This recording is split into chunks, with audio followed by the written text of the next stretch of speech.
Hello and welcome to this HowTech video tutorial. In this video, we're going to be showing you how to change the margins in Microsoft Word. So we just need to go out to the Layout tab, hit Margins, and we have some settings here by default, and we can also customize our margins. So here we have more options. We have top margin, left margin, bottom, right, and even some gutter positions. So if I wanted to, I could change some of the margins here to 0.1, and it will update in our preview. Change the left, change the right. I could save paper this way, save a lot of space. But I'll change that back to 1 inch, the standard. And if I wanted to, I could also go ahead and add a gutter to this. Perhaps maybe just a 1 inch gutter.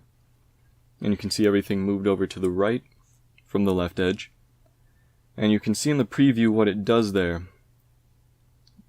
And if I also wanted to, I could go to multiple pages, change that to bookfold, and you can see the purpose of the gutter.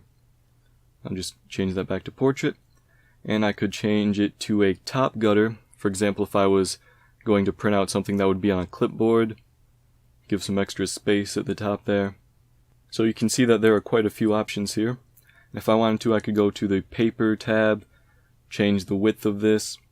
These aren't exactly margins, they're just the size of the paper, type of the paper.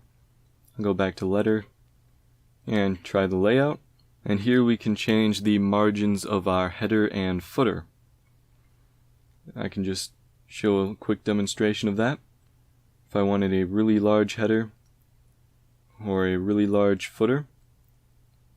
So all this can be changed in the page setup. This has been a HowTech video tutorial. Please like, subscribe, comment, and thank you for watching.